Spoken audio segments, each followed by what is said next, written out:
نحمدہ ونصلی علی رسولہ الکریم اما بعد فاعوذ باللہ من الشیطان الرجیم بسم اللہ الرحمن الرحیم والعصر ان الانسان لفی خسر الا الذین آمنوا وعملوا الصالحات وتواصوا بالحق وتواصوا بالصبر صدق اللہ مولانا العظیم۔ سورہ العصر جو ہے یہ بھی مکہ مکرمہ میں نازل ہوئی۔ قرآن مجید کے پیغام کے اعتبار سے اس قدر اہم سورہ ہے کہ امام شافعی رحمۃ اللہ علیہ فرماتے ہیں، جس کا مفہوم یہ ہے کہ اگر قرآن مجید میں ایک ہی صورت نازل ہوتی تو یہ بھی ہدایت کے لیے کافی۔ سبحان اللہ سبحان اللہ۔ اس قدر جامع اور مختصر کلمات میں اللہ رب العزت نے اپنا پورا پیغام جو ہے اس صورت کے اندر عطا فرما دیا ہے۔ سبحان اللہ۔ اس پر انتہائی غور و فکر کرنے کی ضرورت ہے۔ صرف یعنی 3 آیتیں ہیں، 3 آیات کے اندر پورے قرآن مجید کے جو میسج ہے اس کا خلاصہ موجود ہے۔ سبحان اللہ۔ اور یہ کہنا کسی عام شخصیت کا نہیں ہے، امام شافعی جیسی ایک بڑی شخصیت کا ہے، جن کے یعنی اسلامی تاریخ کے اندر جو چند نمایاں شخصیات ہیں جو ان انگلیوں پر گنی جا سکتی ہیں، ان میں سے ایک نام امام شافعی رحمۃ اللہ علیہ کا ہے۔ ترجمہ اس کا اس طرح ہے، والعصر زمانے کی قسم۔ 2 ترجمے سے کیے جاتے ہیں، زمانہ گواہ ہے یا زمانے کی قسم۔ زمانہ اس بات پر گواہ ہے، کس بات پر؟ ان الانسان لفی خسر، بے شک انسان جو ہے گھاٹے کے اندر ہے، خسارے میں ہے، نقصان میں ہے۔ الا الذین، مگر وہ لوگ خسارے میں نہیں ہیں، الا مگر وہ لوگ الذین آمنوا جو ایمان لائے، وعملوا الصالحات اور جنہوں نے نیک اعمال کیے، وتواصوا بالحق اور آپس میں ایک دوسرے کو حق کی تبلیغ اور ترغیب دیتے رہے، وتواصوا بالصبر اور اس پہ پھر ثابت قدم رہنے کی بھی ترغیب دیتے رہے اور ایک دوسرے کو کہتے رہے۔ سبحان اللہ۔ اب یہ ایک چھوٹا سا میسج ہے، لیکن اگر ہم اس پہ غور کریں تو ہماری پوری زندگی پر حاوی ہے۔ زمانہ کیا چیز ہے؟ زمانہ سمجھ لیں، اب تاریخ سمجھ لیں، تاریخ اس بات کو گواہ ہے۔ زمانے 2 ہی ہوتے ہیں نا، ایک زمانہ ماضی ہے، ایک حال ہے، ایک مستقبل ہے، اور انسان کے پاس اصل میں ایک ہی زمانہ ہے، وہ حال ہے۔ ماضی ہمارے ہاتھ سے نکل چکا ہے اور مستقبل کا ہمیں کوئی علم نہیں ہے کہ آتا ہے نہیں آتا، ہوگا نہیں ہوگا، اللہ ہی بہتر جانتا۔ اصل میں حال ہے جو ہمارے پاس موجود ہے، اور حال بھی کیسا ہے کہ حال کا ہر سیکنڈ ماضی بنتا چلا جا رہا ہے اور اگلے سیکنڈ کا ہمیں پتہ نہیں ہوتا۔ اس لیے اس سیکنڈ کو، اس لمحے کو، اس حال کو جس نے بہترین طریقے سے گزار لیا وہ اصل میں نقصان سے بچ جائے گا۔ یعنی اللہ رب العزت یہ فرما رہے ہیں، جس طرح کہ مفسرین اس بات کو سمجھاتے ہیں کہ انسان اگر غور کرے تو زمانہ اس بات پر گواہ ہے، تاریخ اس بات پر گواہ ہے کہ ماضی کے لحاظ سے بھی انسان ہمیشہ خسارے کے اندر رہا اور مستقبل کے اعتبار سے بھی خسارے کے اندر رہے گا، مگر وہ لوگ جو یہ کام کریں گے وہ اس سے بچ جائیں گے۔ سبحان اللہ۔ یعنی جنہوں نے یہ کام کیے ماضی کے اندر وہ بھی اس سے بچ گئے، اور مستقبل کے اندر بھی جو یہ کام کریں گے وہ بھی اس نقصان سے بچ جائیں گے۔ اب یہ نقصان کون سا ہے؟ یہ نقصان اصل میں آخرت کا نقصان ہے، یعنی آخرت کے اعتبار سے وہ انسان گھاٹے میں رہیں گے، نقصان میں رہیں گے، جہنم میں رہیں گے۔ نقصان آخرت، نقصان جہنم میں نا، آخرت کی کامیابی جنت ہے۔ اللہ نے بہت ساری آیات کے اندر فرما دیا، فَمَنْ زُحْزِحَ عَنِ النَّارِ وَأُدْخِلَ الْجَنَّةَ فَقَدْ فَازَ، کہ جو آخرت میں آگ سے بچا دیا گیا اور جنت میں داخل کر دیا گیا وہ اصل میں کامیاب ہے۔ سبحان اللہ۔ تو یہ نقصان ہے۔ نقصان کیا ہے کہ جو جہنم میں داخل کر دیا گیا، کامیابی کیا ہے جو جنت میں داخل کر دیا گیا۔ اب اس کے لیے اللہ نے 4 شرطیں فرمائی ہیں۔ پہلی شرط وہ ایمان لائیں، یعنی ایمان کے بغیر دنیا کا بڑے سے بڑا عمل بھی اللہ کے ہاں قابل قبول نہیں ہے۔ چاہے آپ گنگا رام ہسپتال بنا دیں، چاہے آپ جو مرضی بنا دیں۔ اب گنگا رام ایک ایسی شخصیت ہے جس کے لاہور پر بڑے احسانات ہیں، لاہور کے بڑے بڑے ویلفیئر پروجیکٹس گنگا رام کے ہاتھوں کے بنے ہوئے ہیں، لیکن چونکہ ایمان نہیں ہے تو اللہ نے دنیا کے اندر اس کا بدلہ دے دیا ہوگا، یا دنیا کے اندر جو عزت عطا فرما دی ہوگی، لیکن آخرت میں اس کا کوئی حصہ نہیں ہے۔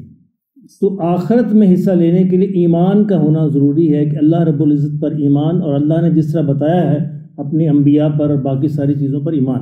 ایمان کے کون کون سے بنیادی جزو ہیں؟ اللہ پر ایمان، فرشتوں پر ایمان، رسولوں پر ایمان، کتابوں پر ایمان اور تقدیر پر ایمان اور موت کے بعد دوبارہ اٹھنے پر ایمان. یہ 6 بنیادی چیزیں ہیں. آمنت باللہ و ملائکتہ و کتبہ و رسلہ والیوم الآخر والقدر خیرہ و شرہ من اللہ تعالی والبعث بعد الموت. تو یہ ایمانیات کی تفصیل ہے جس پر ایمان لانا ضروری ہے. اچھا، ایمان پھر صرف کافی نہیں ہے. وَعَمِلُوا الصَّالِحَاتِ، اگر ایمان کوئی عمل صالح کے ساتھ تائید نہیں ہوتی اس کا مطلب ایمان ناقص ہے. یعنی ایمان کا ثبوت ہونا چاہیے نا کہ ہمارے پاس ایمان موجود ہے. ایمان کا ثبوت کیا ہے؟ عمل صالح ہے. اگر ایمان کا ثبوت موجود نہیں ہے اس کا مطلب ہے کہ وہ ایمان ایک ڈیڈ ایمان کی طرح ہے، وہ ناقابل قبول ہے. یعنی جس ایمان کا ثبوت کوئی موجود نہیں ہے وہ ظاہر نہیں ہوتا عمل صالح سے، اس کا مطلب ہے کہ ایمان اصل میں کمزور ہے. ایمان بالکل بیج کی طرح ہے. اگر بیج اچھا ہے، بیج جاندار ہے، صحیح ہے، جب اس کو زمین کے اندر بوئیں گے تو لازمی ہے کہ پودا نکلے. کیوں جی؟ کچھ بیج ایسے بھی ہوتے ہیں نا جو خراب ہوتے ہیں، جنہوں نے کانے بیج ہے. کچھ بیج خراب بھی ہوتے ہیں، اگر آپ ان کو زمین کے اندر بوئیں گے تو اس سے پودا نہیں نکلے گا. ایمان کا بیج اگر بویا جائے تو اس کا مطلب ہے اس سے عمل صالح کا پودا نکلنا چاہیے. اگر نہیں نکلا تو کیا مطلب ہے کہ وہ بیج ہی خراب ہے. اور جب بیج ہی خراب ہے تو پھر جنت میں داخلے کا اہل نہیں ہے، کیونکہ جنت میں داخلے کے لیے ایمان کا ہونا بنیادی شرط ہے. حضور صلی اللہ علیہ وسلم نے ارشاد فرمایا جس کا مفہوم یہ ہے کہ جس کے دل میں رائی کے برابر بھی ایمان ہوگا جہنم سے نکال دیا جائے گا. لیکن وہ ایمان کا ہونا ضروری ہے. اب جس لیول کا، جس درجے کا ایمان ہوگا اتنی ہی بڑی جنت کا حامل ہوگا. وہ ایمان کیسے بنتا ہے؟ دونوں آپس میں لازم ملزوم. عمل صالح، جتنا عمل صالح اتنا ہی ایمان بڑھتا چلا جائے گا. جتنا عمل صالح کم ہے ایمان کم ہوتا چلا جائے. یعنی ڈائریکٹلی پروپورشنیٹ ہے آپ دوست میں ایک دوسرے کے ساتھ. جتنا عمل صالح بڑھے گا ایمان بڑھے گا، ایمان بڑھے گا عمل صالح بڑھے گا. عمل صالح کم ہوگا ایمان کم ہوگا، ایمان کم ہوگا عمل صالح کم ہوگا. تو گویا ایمان کا بیج اگر صحیح ہے تو اس سے عمل صالح کا پودا نکلا. اور یہ عمل صالح صرف نماز روزہ نہیں ہے، یہ عمل صالح پوری زندگی کے عمل صالح، یعنی 24 گھنٹے کے عمل صالح اس کے اندر شامل ہیں. نماز بھی ہے، روزہ بھی ہے، حج بھی ہے، زکوٰۃ بھی ہے، اخلاقیات بھی ہیں، معیشت بھی ہے، نیک اعمال، سارے نیک اعمال جتنے بھی ہیں الف سے لے کر یہ تک سارے نیک اعمال اس کے اندر شامل ہیں. اچھا، پھر بھی آخرت کی کامیابی کے لیے 2 اور شرطیں بھی ہیں. ایمان بھی ہو گیا، عمل صالح بھی ہو گیا، تو یہاں تک تو ضروری ہے. یہ تو جنت میں داخلے کے لیے ضروری ہے. لیکن جنت میں پھر اگلے مدارج کے 2 شرطیں ساتھ اور موجود. بات سمجھ گئے؟ جی، یعنی جنت میں داخلے کے 2 بنیادی شرطیں، ایمان، عمل صالح. اب جنت میں داخل ہو گئے لیکن جنت میں اونچے درجے مل جائیں، بڑے درجوں میں چلا جائے تو اس کے لیے پھر 2 شرطیں ساتھ اور ہیں. وہ ہیں وَتَوَاصَوْا بِالْحَقِّ، آپس میں ایک دوسرے کو حق کی، نیک اعمال کی ترغیب دیتے رہے. یہ ہم سب کی ضرورت ہے. اس کی وجہ کیا ہے کہ ایمان پر تھوڑی تھوڑی گرد پڑ جاتی ہے نا. یعنی دنیاوی مصروفیات کے اندر انسان تھوڑا کمزور ہوتا رہتا ہے. ایمان ہمیشہ ایک لیول پر نہیں رہتا، یا یہ بڑھتا ہے یا کم ہوتا ہے. اگر عمل صالح بڑھتے رہیں گے ایمان بڑھتا رہے گا.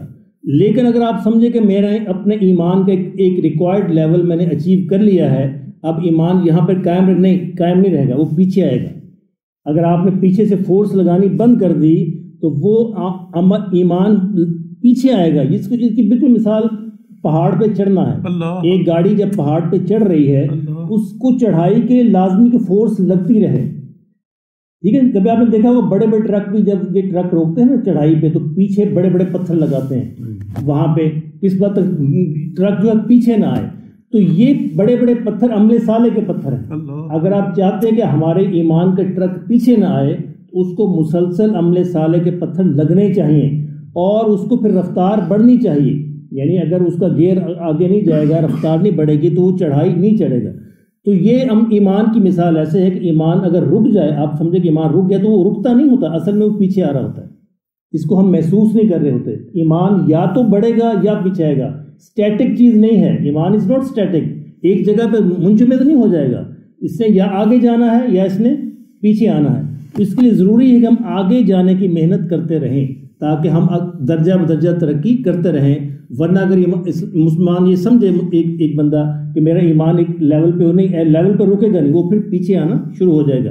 اس کو یہ دو بڑے پتھر کون سے ہیں؟ وتواصوا بالحق وتواصوا بالصبر، کہ ایک دوسرے کو تواسی کہتے ہیں اپنے ماحول کے اندر آپس میں ایک دوسرے کو، جہاں جہاں آپ کے رابطے ہیں، دفتر میں ہیں، کاروبار میں ہیں، گھر میں ہیں، دوستوں کا ماحول ہے، جہاں جہاں بھی آپ کی بساط ہے اور آپ کہہ سکتے ہیں، کر سکتے ہیں، کچھ سن سکتے ہیں، تو وہاں آپ کو حق کی بات کرتے رہنا چاہیے، ایک دوسرے کو ترغیب دیتے رہنا چاہیے تاکہ ان کا ایمان جو ہے آگے بڑھے اور پھر اس پر ثابت قدم بھی رہے۔ تواسی بالصبر، صبر کا مطلب ہوتا ہے اصل میں ثابت قدمی، صبر کا مطلب بیچارگی نہیں ہوتا، یہ اردو کا مفہوم ہے، صبر ہے ثابت قدمی، کسی نیک کام پر جم جانا، ثابت قدم رہنا اور گناہوں سے بچ جانا۔ دیکھ گناہوں سے بچنے کے لیے محنت کی ضرورت ہے، یعنی ایک بندہ گناہ کی لذت ہے نا، اب گناہ کی وہ لذت حاصل نہیں کرتا، اس کا مطلب وہ صبر کرتا ہے، ثابت قدمی ہے، تو یہ ثابت قدمی ضروری ہے۔ یعنی ایک بندہ جو ایمان حاصل کر لیا، اس نے عمل صالح بھی کیے، اب درجات کی بلندی کے لیے ضروری ہے کہ دوسروں کو بھی کہتا رہے، ترغیب دیتا رہے، بتاتا رہے کہ یہ اچھا کام کرنا چاہیے اور اس ترغیب پر ثابت قدم بھی رہے۔ یعنی 2-4 دن کی بات نہیں ہے کہہ کے چھوڑ دے، یہ تا عمر کہتا رہے، جس بھی طریقے سے وہ کہہ سکتا ہے، لکھ کے کہہ سکتا ہے، بول کے کہہ سکتا ہے، سن کے کہہ سکتا ہے، کسی اور طریقے سے وہ اپنی بات کو کنوے کر سکتا ہے۔ اس میں شریعت نے کوئی پابندی نہیں لگائی، کوئی طریقہ نہیں بتایا، یعنی جو بھی طریقہ وہ سمجھتا ہے کہ بہتر ہے، جس سے میری بات دوسرے تک اچھی بات کنوے ہو سکتی ہے، اس کو وہ بات کنوے کرتے رہنا چاہیے۔ تو یہ اس پوری صورت کا خلاصہ ہے، یعنی زمانہ اس بات پر گواہ ہے کہ اصل میں انسان ماضی میں بھی خسارے میں رہے اور مستقبل میں بھی خسارے میں رہیں گے جب تک کہ وہ یہ کام نہ کریں گے۔ وہ کون سے کام ہیں؟ وہ اللہ پر اور باقی ایمانیات پر صدق کے دل کے ساتھ ایمان لائیں اور پھر اس کا عملی مظاہرہ بھی کریں، ایمان عمل صالح کے ساتھ عملی مظاہرہ کریں اور ساتھ ساتھ دوسروں کو بھی ترغیب دیتے رہیں، اور اس ترغیب میں ایک دفعہ کہہ کے بس نہ کر جائیں بلکہ ثابت قدم رہیں، خود بھی جمے رہیں اور دوسروں کو بھی جمائے رکھیں اور ان کی مدد کرتے رہیں تاکہ ان کا اپنا ایمان بھی سلامت رہے اور باقیوں کا ایمان بھی سلامت رہے۔ تو یہ چھوٹی سورہ آپ دیکھا کتنے جامع پیغام، یعنی پورے، یعنی امام شافعی نے بالکل صحیح کہا کہ پورے قرآن مجید کا خلاصہ اس سورت کے اندر آ گیا ہے۔ اگر اللہ کوئی اور سورت نہ بھی نازل فرماتے تو یہی سورت ہماری ہدایت کے لیے کافی تھی۔ تو یہ ہے اس کا میسج، یہ اس کا پیغام۔ تو انشاءاللہ امید ہے کہ اب آج سے ہم اس کو شروع کر دیں گے، دوسروں کو اچھی بات بتانا اور اس اچھی بات بتانے پہ قائم رہنا۔ نہ کوئی سنے تو کوئی بات نہیں، کہنے والے کو ثواب مل جائے گا نا، کوئی نہ سنے اس سے مایوس نہیں ہونا، اس پہ بھی صبر کرنا ہے۔ یعنی کوئی آگے سے مذاق کر دیتا ہے، اس پہ بھی صبر کرنا ہے، کوئی نہیں سنتا اس پہ بھی صبر کرنا ہے، ریئیکٹ نہیں کرنا، یعنی اس کو ریئیکٹ نہیں کرنا، اس کو ناراض نہیں ہونا، نہیں سنتا کوئی بات نہیں بھائی، اللہ آپ کو بھلا کرے، آپ نے اپنی بات پیغام کہتے رہنا ہے، اور اگر کوئی ناراض بھی ہوتا ہے تو اس پہ بھی آپ نے کیا کہتے ہیں نہیں ہونا، پریشان نہیں ہونا، مایوس نہیں ہونا، تو اللہ انشاءاللہ اس بندے کے درجات کو بلند فرماتے رہیں گے۔ اللہ ہمیں نصیب فرمائے۔ یعنی امر بالمعروف و نہی عن المنکر، جی یہ میں نے وہی کہا نا، امر بالمعروف و نہی عن المنکر دوسرا، یعنی دوسرا اس کا نام ہے امر بالمعروف و نہی عن المنکر، یعنی عمل مسلسل جاری رہے، مسلسل جاری رہنا چاہیے، یہ ہمیشہ کا، یعنی موت تک جاری رہنا چاہیے، یہ کبھی رکنا نہیں چاہیے۔ اور اس کے لیے اللہ، یہ بھی اللہ کا احسان ہے، اس کے لیے اللہ نے کوئی خاص طریقہ متعین نہیں فرمایا، یعنی انسان جو سمجھتا ہے اپنی تعلیم کے مطابق، اپنے ماحول کے مطابق، اپنی سرکل کے مطابق کوئی بھی طریقہ وہ اختیار کر سکتا ہے۔